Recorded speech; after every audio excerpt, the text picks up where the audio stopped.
Hello my beautiful friends and welcome back. So we are back with the girly sleepover vibes, we are back with another girl talk, and we've actually got some really interesting questions in this video if you ask me. I don't know how I feel about the space puns, like I can't tell if I love or hate them, but anyways we're gonna roll with it. So okay, let's just dive right on in and get on with the questions. Okay, so our first one is gonna be about periods. Any tips on using a tampon for the first time? Now I actually have a little bit of a story to tell you guys. As some of you guys might know if you're a regular watcher of my channel, I've always been a pad kind of girl. I've never really used tampons, and that's mainly because anytime I ever tried using tampons in the past, which would have been years ago now, I always struggled with the insertion of it, and I was always able to feel the tampon when it was inside me, and you should never be able to feel a tampon when it is inside you. A couple months ago now I tried a tampon again for the first time in years, and it was a success, and that is why I never talked about tampon insertion on my channel,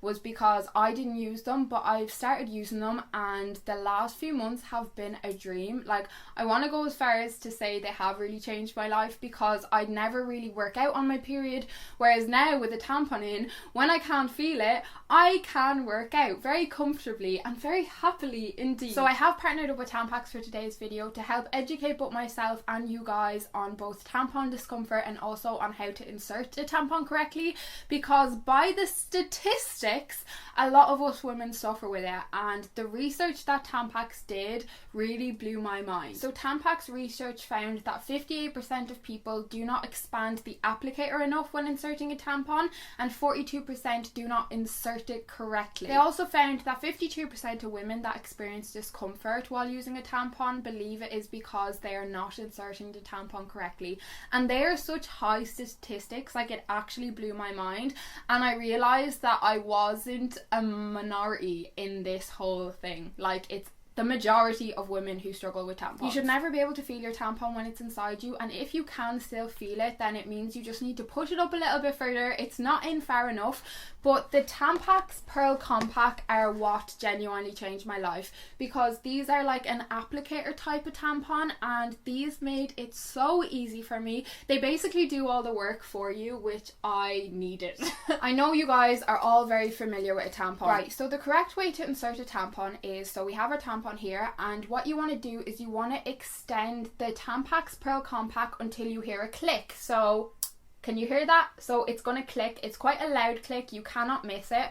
And then you want to make sure you are inserting the tampon from tip to grip. So you insert that all the way into your vagina, and then all you're going to have to do from there is push up the little applicator, and voila, it's inside you, and then the applicator will just very easily remove. Like, you've not got to worry about any of that. The first time I tried one of these tampons, it worked. Like, the first time I was in the bathroom like, oh my goodness. A little reminder too that you should never flush your tampon. You should always put it in the bin, and the same with the applicator. Always dispose of this correctly and don't put it in the toilet. Also, just to say with tampons, like, don't be afraid of it. Like, I used to be very afraid of using tampons, but there's nothing to be afraid of. Like, these are literally made to go inside you. That is what they're there for. It doesn't hurt. It's not going to hurt. Nothing's going to go wrong. Just make sure you change your tampon regularly and you'll be good to go. But yeah, okay, so let's move on to the next question. Right, so our next question is, any advice on dealing with conflicts with your partner? I'm terrible at it and always end up crying. Okay, now this used to be me. Like, I used to be so bad at dealing with any argument in a relationship, whereas as I've gotten a bit older, I feel like I've gotten so much better at it, like so much better at it. Okay, so my best tip, the first thing I would say is that you need to set boundaries when you're arguing. Like, I know a lot of the time couples can get into really bad habits when it comes to arguing, whether it be like name calling or shouting or cursing at each other, like, or whatever it may be. Then things are not helpful in a fight whatsoever. So I feel it's really important to sit down when you aren't arguing and kind of set out some boundaries for when you guys are arguing, because by doing that it will keep the argument about what the argument is. Because what you can often find is if someone starts calling someone a name, then the argument can more so turn into it being about what you just called me instead of what we were actually arguing about in the first place, if that makes sense. Something I found really helpful for me, because I am very emotional and I can often let, you know, my emotions get the better of me, is to just step away from the situation and cool down, whether that be for 5, 10, 15, 20 minutes, however long I need to cool down, just calm myself down and clear my head. Because if I go straight head on, I'm not thinking straight, I'm not thinking logically, I'm thinking with my emotions instead of my head. So to kind of step away from the situation and clear your head and get clear what is wrong, like what is this about, and what you actually want to say to the person, you know, because it's much easier for somebody to hear you and really listen to you when you are calm. It's really hard to sort an argument out, I feel, if you are crying and in a really emotional state. Like, I've been there so many times. So once you've kind of calmed yourself down and you've got clear in your head what you want to say, I feel then you can approach the situation. And something I'd really recommend is dodge the defense, like going on the defense. This is something a lot of us do. It's an egotistical kind of thing. It's a very normal human thing to do, but it's a really bad thing in an argument, because then it turns into like, you did this and I didn't do that, none of this is my fault, and then they start doing the same. Because if you're pointing the finger, the other person's going to go on the defense as well, and nothing is ever going to get sorted then. Another really important thing that I have found that really helped me, again, when it comes to conflicts in a relationship, is, okay, now this is something a lot of us do, it's something that I always used to do, but it's such a simple thing and it changes the whole dynamic of the conflict, of the argument, I feel. So a lot of the time when we're annoyed or upset or angry, you know, we'll be like, you are selfish because, you know, you didn't take the bin out. Like, let's just say something stupid, right? Instead of saying you are selfish, say, I feel you were being selfish when you didn't take the bin out when you expected me to do it. Instead of blaming them, bring it back to you and your feelings. So instead of going you, say I feel, because you're not putting the blame on them then, so therefore, you know, they're not going to go on the defensive. You are keeping it to you and how you're feeling, how that made you feel, why that made you feel that way. I feel upset because you did XYZ and I didn't feel like you were thinking about me when you did XYZ, and that really hurt my feelings. Always bringing it back to you and yourself, I feel, is a really important thing to do with conflicts and an argument, and it really helps it kind of stay calm and you can actually talk about what the real issue is, and also finding out what the real issue is, because often arguments and conflicts happen in a relationship when one partner's needs aren't being met. Like, often it's not because you didn't take the bin out, it's like a combination of things that have in return, you know, made you feel like your needs aren't being met, and maybe you just exploded over the fact that they didn't bring the bin out. But normally it's not because of the bin, it's because of like a bigger picture. I feel like all of them things really helped me, and if you can actually put them into practice, like, they will make such a difference. But also, you know, if a conflict or an argument is getting too heated, it is okay to like sleep on it and wake up in the morning with a clear head. Like, sometimes the like emotions are just running too high and things are just too tense, or, you know, there's so many reasons for it, and it is okay to just step away and take a bit of break or take a bit of time away from each other. Like, that's okay too, but always try and resolve the conflict as quickly as you can, as soon as you can, because it just drags on then, and when it drags on, other things start being added in, like I said, name calling or whatever it might be. It's not about what it initially was about anymore. The argument can turn into a completely different argument. So conflicts and arguments are unfortunately just a part of life, and as horrible as they are necessary too. So our next question, and I feel like this is another very good one, because I feel like this is a situation that a lot of people find themselves in. So, I'm starting to hate my boyfriend's friends. They're a bad influence and I don't know what to do. So the first thing I would say is to kind of sit back, kind of step out of yourself and look at it from the outside in. Like, try not to think of yourself as your boyfriend's girlfriend, but just as like a person viewing the relationship, if that makes sense, and ask yourself, are they really a bad influence, or do I just not like them as people? Because I feel like they're two very different extreme things. Like, are they bad influence and are they actually toxic? Or do you just have small issues with them and they aren't actually toxic people, you know? I feel like a lot of the time if we don't like somebody, we can jump on they're a bad influence or they're toxic, but a lot of the time they're actually not. We just don't mesh well with them as people, and that's a very normal thing in life. Like, we don't mesh with a lot of people. Okay, so I'm going to come at it from the two sides just because I don't have a lot of details here. If you just don't like them as people, I would say it's quite simple. Only spend time with them when it's important to your partner, which isn't going to be very often. 2 is to just spend time with your friends when he's spending time with his friends. Like, it's completely okay for you guys to have time apart. It's very healthy for you guys to have time apart. You need to have your own separate little things as well as having your own things together. The 3rd thing I'd say is don't ask him to choose between you and his friends, and that is if, you know, you just don't like them as people.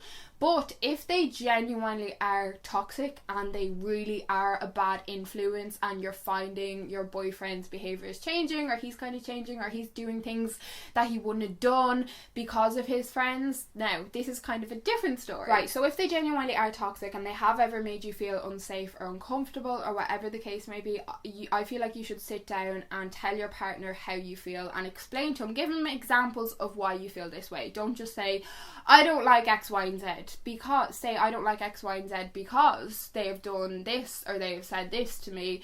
Like, it's completely okay for you to draw a line in the sand when it comes to you being exposed to toxic people. I feel like if they are toxic and you explain this to your partner, I feel like they should understand and accept this, because they will be able to see it themselves. And if I feel like if they don't see it and are arguing with you or are having none of it, then they're probably just not the partner for you, unfortunately. You see, it might be the case that your partner's just not aware of this, or he's not kind of looked at it from the other side, so it might just need you sitting down explaining it to him for him to see that. And even if he doesn't see it, it's going to tell you a lot. Like, if I was in a relationship with somebody and they had really toxic friends and it was, you know, affecting me a lot, and I said it to them and, you know, they weren't listening to me or having any of it, I'd really question the relationship. Because when you get into a relationship with somebody, you're also getting into a relationship with the people in their life. Like, it is really tricky when you get into a relationship, because it's not just them, like, it's their family, it's their friends, it's their whole circle. And of course there's going to be people you don't mesh with right away, but that's completely different to somebody being very toxic in certain ways. So just trying to separate the two of them and figure out which one it really is, I feel, is the best way to go with that one. Right, this is a good one. Any insight on couples breaking up and maybe finding each other again down the line? Now, this is a question I get asked so often in different wording. Like, nearly every time I put up questions on my Instagram for a boy or girl talk, this is one that always comes in. Right, so I've got 2 opinions on this one. So my first side of it would be, why are you having that thought? Like, really ask yourself, why is this something in my head? Why am I holding on to this? So the only reason I say that is because after my first relationship, I had this thought and I really held on to it. So it was my first relationship, my first heartbreak, first everything. You know, your first love is really hard to get over, and the heartbreak, I feel, is like no other, because you've never experienced all these emotions and feelings before, and it's a lot to take in. But yeah, I basically ended up convincing myself that we would find each other again down the road when the time was right, and we would be together one day. And I basically ended up breaking my own heart like twice. I feel like I went through heartbreak twice. Like, the first time when we broke up, and then months down the line when I actually woke up one day and had to say to myself, Jessica, what the hell are you doing? Like, you need to not be holding on to this. You need to let this go. You know, you're never going to move on if you don't let this person go and let go of this hope, because it's not going to happen. It was not a good relationship. It was a toxic relationship, and, you know, you need to move on. And I feel like then I went through all the emotions of a breakup again, because I was so sure that we would find each other again. So I feel like by doing that, it can be doing more harm to yourself but then good. But my second point would be that it can definitely happen. But what I would say is, don't hold on to it. Like, don't be like in your head, yes, it's gonna happen one day, because you won't be able to move on then. You're not going to be able to let them go. You're not going to be able to, you know, start being your own person and living your own life, because you're always going to be having this in the back of your head, one day. But the reason I'd say it definitely can happen is because basically something like this happened with me and my current boyfriend. And you know what, I think I'm actually going to tell the story, like do a little story time on me and my current boyfriend's whole situation, how it all happened, because I feel like it's something a lot of you guys question, struggle with, kind of, you know, is it possible? So me and my boyfriend were seeing each other for like 8 months, and then we kind of cut things off, and then like 10 months later we ended up coming back into each other's lives and we started a relationship, and now we're together ever since, and we live together. So it can happen, but the difference is that after me and Nathan kind of cut things off, even though I had a lot of feelings for him and I genuinely feel like I was in love with him back then, but I didn't hold on to that, you know, I let it go. I always thought, you know, oh, I genuinely feel like I never got over him, but I wasn't holding on to anything. Like, I let go, I just went on, lived my life, kind of pushed that out of my head. I wasn't going, one day we'll be back, and I feel like had I have done that, I wouldn't have lived my life the way I did in them 10 months, you know, and I just don't think it would have been very healthy for me. But yeah, so I definitely think if things are meant to be, they will be, as cheesy as it sounds. Like, after me and Nathan stopped seeing each other, I never in a million years thought we would get into a relationship 10 months later, like never. So my best advice with it would be that if it's going to happen, it's going to happen. And I know a lot of people don't believe in that, but I honestly do believe in like the universe, and like everything happens in your life when it's supposed to. Like, I know a lot of people don't believe in that, and they're like, oh, such bullshit, like if it's meant to be, it'll be. Like, but honestly, from my life, I just feel like it is the case. Like, things come when they need to teach you a lesson, or sometimes things come and they're a blessing in your life. Sometimes someone's just passing through, they're not meant to stay.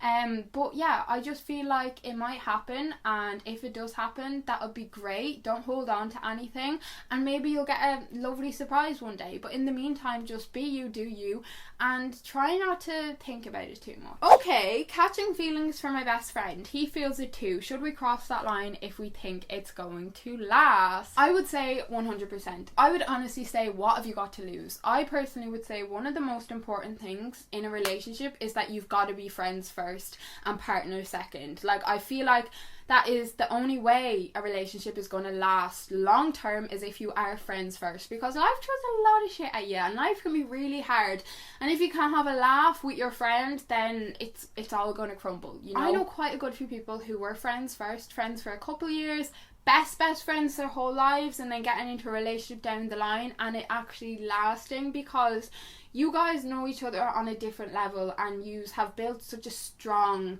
friendship, you know. So a lot of the time it's actually easier to make a relationship work if you do have that strong friendship, and obviously you guys have the feelings. What I would say is that I know your biggest worry would be that if it doesn't work out, I don't want to lose this person as a friend, and I don't feel like that should stop you getting into a relationship, because I personally feel like if you guys get into a relationship and you just have a conversation and, you know, you just make sure that while you are in the relationship you respect each other, example, no cheating, etc. So nothing that will really kind of hurt the other person on a different level that would break your friendship completely. Once you respect each other, I feel if worst case scenario it doesn't work out, you can always remain friends. Like, once neither of you did something really extreme and really hurtful, I don't see the issue as to why you couldn't stay friends after, especially if you had such a strong friendship before getting into the relationship. So I think go for it. If you do go for it, please message me on Instagram and like give me updates, because I feel like I'm invested in this one and I'm rooting for you guys. I feel like the overexposure is a sign that we need to end today's video now. I hope you guys enjoyed. I always have so much fun filming these, but yeah, thank you so much for watching. I love you all so very much, and I can't wait to see you all in my next video. Bye bye, friends.